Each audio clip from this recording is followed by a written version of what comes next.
Big Ten season has arrived for Ohio State, which means Ryan Day is in full serious mode as Ohio State tries to get back to Indianapolis for the first time since 2020 to compete for a Big Ten championship game. And that up first is Washington with a trip out to Seattle. It's the first time the Buckeyes have been out there since 2007, and the first time they've played Washington since 2018, which is also the last game Ryan Day coached as not the head coach in that Rose Bowl to send Urban Meyer off with a win in the Rose Bowl. I'm Steven, that's Stefan, and that's Andrew. This is actually kind of a big game. Right, it's not two ranked opponents, but I think part of the reason why Washington's not ranked is their resume's not all that great yet, but they can get a big resume win on Saturday, and so it brings up a question of which position group is going to get tested the most for Ohio State on Saturday. Andrew, let's start with you. What position group do you have your eye on Saturday? I'm keeping an eye on the defensive tackles because I think this is a really interesting week because everybody's going to talk about Damon Williams, and that's totally fair. I think there's a lot there. And Matt Patricia said that he was very similar to Kyler Murray. He's got a great first step. He's athletic. Ryan Day mentioned accuracy like 4 times in his press conference today. So Damon Williams is good. But when you pair his running ability with Jonah Coleman's, right up the middle, that is a really, really tough kind of idea for Ohio State to stop, because this is not a game where, hey, it's a great running back and, you're playing a team like, Miami or Notre Dame where the quarterback really isn't involved in the running back or Penn State, right? Like, it's not that. You have to be aware of what Damon Williams is doing, and marrying that run game together is what Washington does really well. The defensive ends, they're going to have their own responsibilities too here, right? Because when you have a running quarterback, that does change the math a little bit. Ryan Day talked about, the numbers kind of changing with the running quarterback and things like that. So there is an increased importance on this defensive line. And I just happen to think Coleman is one of the best running backs in college football. So you pair all that together, and Washington does have some stuff that can really give Ohio State trouble. I think back to the Texas game. This is kind of a similar situation. Maybe Damon's a little bit better of a runner than Arch is. Maybe they get him more involved in that type of stuff. So is better quarter. Interesting.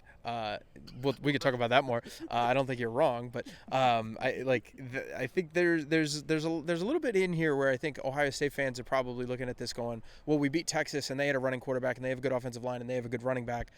Washington, in terms of the skill position players, I think has a better quarterback running back tandem in that regard. And Ohio State's defensive tackles have to show up, or else Washington might run the ball a little bit on the Buckeyes. I think if Arch Manning had spent the last 3 games doing what Damon Williams did in his first 3 games, they'd be mailing the Heisman Trophy to his house right now as we're doing this podcast. To your point, Ryan Day was talking about consistency when he got asked about Edric Houston and what's going on there, right? How much of it was Tywan Malone and how good he's played versus with Edric Houston, what he is or isn't doing. And consistency was the word that was brought up there. And we've gone from defensive tackle depth to defensive tackle top of the room. Is it where it needs to be heading into this game? I think that's a really good point there. Stefan, what position group do you want to watch? Yeah, I agree with you. The defensive line's pretty big.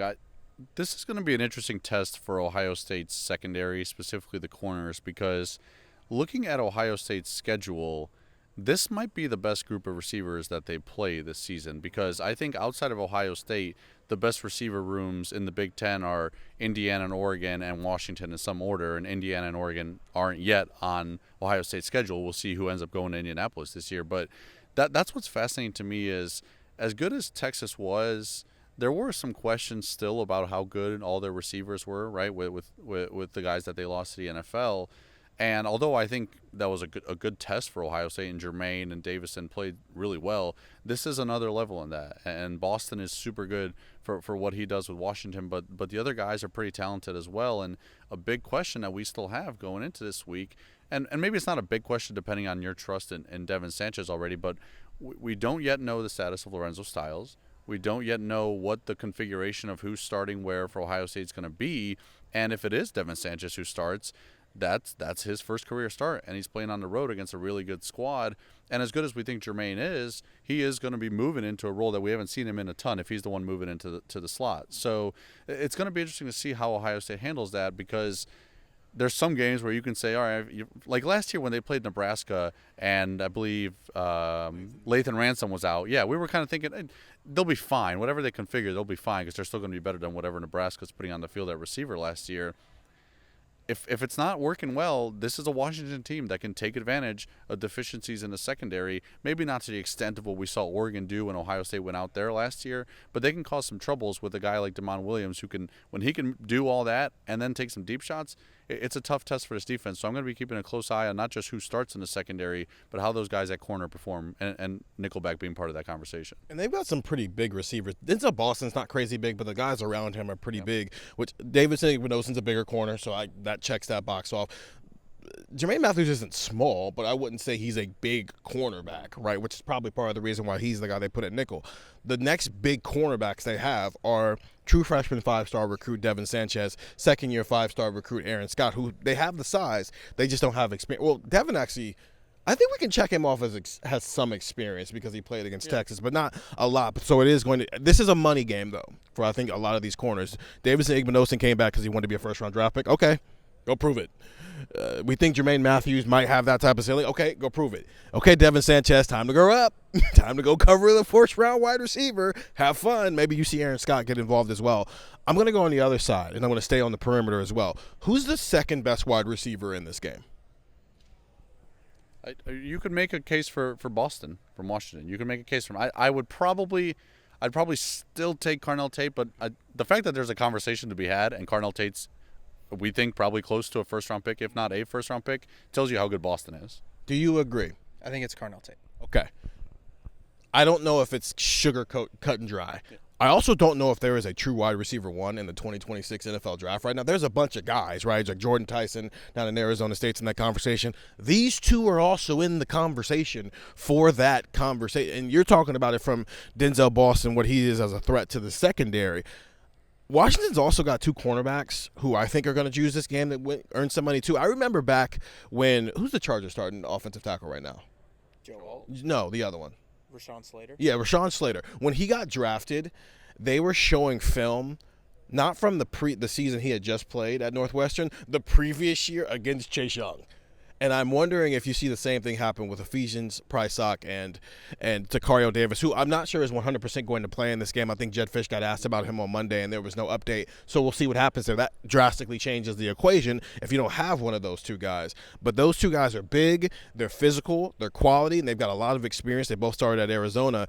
And I think they're looking at JJ and they're looking at Carnell Tate and going, this is our opportunity. We talked about this last year going into the national championship game about Notre Dame and how much do you – rely on who you've been and what you are as a man-to-man team versus do you back off from that a little bit and maybe mix it up a little bit. Ryan Day said that Washington, he's planning on to see them mix it up a little bit with Ryan Walters, who's their defensive coordinator. He was Purdue's head coach last year. We thought that about Notre Dame. But then when it was time to make some money, what were they in? Man-to-man coverage, and we saw third and Jeremiah, right? We saw a bunch of other plays as well. So how much man-to-man coverage does Washington play? And do they come to play against Jeremiah Smith and Carnell Tate on the outside? And I think this is an opportunity for Carnell Tate to go out there and win some. JJ's already won money. He's going to be a top 3 draft pick one day. This is a chance, I think, for Carnell Tate to go make him some real money and solidify himself as a first-round draft pick in a class that's got some wide receivers, but I don't think there's a true wide receiver one yet. And it's just simply outplaying Denzel Boston can go a long way for him. Get the text 614-350. I mean, he can outplay David Boston too. I'm just saying. We can make that list. Who's the best receiver in Ohio State history?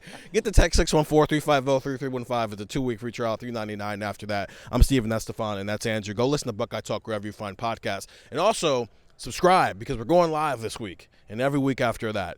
See ya.